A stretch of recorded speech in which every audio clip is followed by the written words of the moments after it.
सैयद जफर नकवी जी, ये जो एक लाइन चल रही है, क्योंकि यूपी की सियासत में देखा जाए तो वोट बैंक कितना प्रभावी हुआ है, कौन किसके साथ कब कब रहा, किस तरह से सियासत वहां की चली और बढ़ी है, हमें बहुत अच्छे से पता है। बहुत डेप्थ में चले जाएंगे तो समय बहुत ओवर हो जाएगा, इसलिए बहुत डेप्थ में ना जाके अभी वर्तमान में जो बात हो रही है हम उसी को आगे बढ़ाते हैं। ऐसा तो नहीं है कि बीजेपी को कभी किसी का साथ नहीं मिला, आज बीजेपी अपनी जगह पर है, अच्छी बात है, लेकिन जो एक क्राइटेरिया रखा गया है ओबीसी से लेके, चाहे आप कुर्मी जाइए, यादव जाइए, मुस्लिम वोट बैंक पे जाइए, निषाद में चले जाइए, तो ये सारा एक कॉम्बिनेशन भारतीय जनता पार्टी ने भी देखा है। आज जो बात हो रही है सपा का पंच, देखिए उन्होंने एक पहल तो कर दी है, एक मैसेज दे दिया कि जहां पर एक नाम डिक्लेरेशन की बात हो रही थी उससे पहले एक बड़ा दांव अखिलेश यादव खेल गए हैं। और जो कॉम्बिनेशन उन्होंने सामने रखा उसमें निश्चित तौर पर पिछड़ा भी है, दलित भी है और अल्पसंख्यक भी है। तो ये बीजेपी के लिए क्या एक चुनौती जैसा है?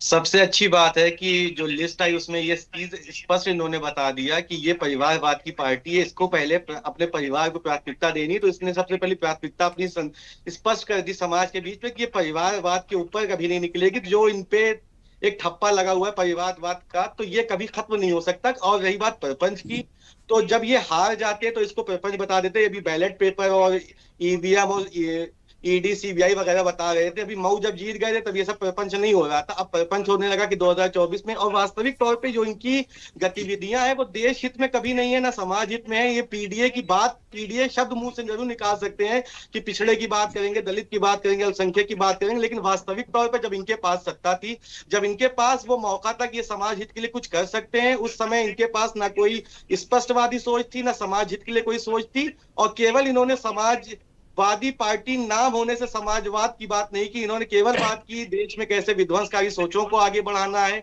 आज भी रामलला की प्राण प्रतिष्ठा के दिन तक भी ये उसी प्रकार से लगातार एक नेगेटिव इंपैक्टफुल पॉलिटिक्स की तरफ लगातार अग्रसर है। और जो लिस्ट आई है उसने स्पष्ट कर दिया है और स्पष्ट संदेश भी दे दिया है कि ये परिवारवाद की पार्टी है। ये सिर्फ परिवार के ऊपर कभी नहीं जाएगी। अगर यादव समाज के 3 नाम आए तो वो भी परिवार के थे, यादव के। इनके पास यादव समाज से पूरे उत्तर प्रदेश में भी 3 ऐसे नाम नहीं थे जो इनके परिवार से बाहर निकल जाए। तो ये केवल परिवारवाद की बात करेगी, इसको समाज हित से कोई मतलब नहीं है। और भारतीय जनता पार्टी इस पर संदेश है, सबका साथ, सबका विकास, सबका विश्वास एवं सबका प्रयास। हम उस पर काम कर रहे हैं और यकीनन हम देश के विकास के लिए काम कर रहे हैं और हम उस पर ही काम करते रहेंगे। लेकिन ये भी तो हो सकता है ना कि जो नाम सामने आते हैं उसमें ये भी देखना पड़ता है कि वो जिताऊ कितना है, उसका कितना प्रभाव पड़ेगा। यहाँ मैं एक छोटा सा नाम लूंगी, काजल निषाद को देख लीजिए। अब आप यहाँ थोड़ा सा कंपेयर करके चलेंगे तो बहुत सारी चीजों को देखा ही गया होगा ना, तभी तो दोबारा से दाव लगा रहे हैं, नहीं तो क्यों देते वो नाम।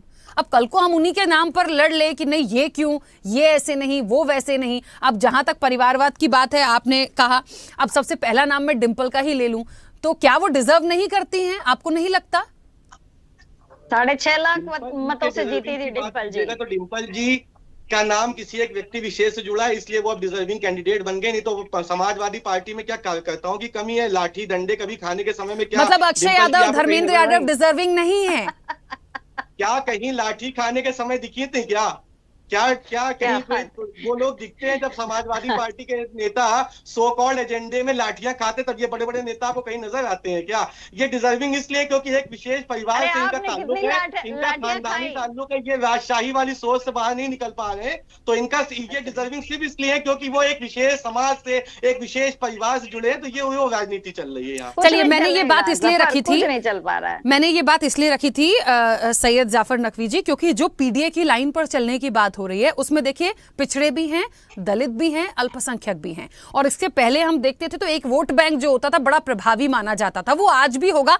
लेकिन अब जो चीजें हैं, अब जिस तरह से राजनीति चल रही है ना, उसको बड़ी समझदारी के साथ लेकर जाया जा रहा है। तो बीजेपी भी तो ऐसे ही करती है, आज बीजेपी भी सभी वर्गों की बात करने की बात करती है, सबका साथ सबका विकास। तो मुझे ऐसा लगता है जब सबका साथ सबका विकास, तो अखिलेश जी ने भी तो एक दांव चला है ना यहाँ पर।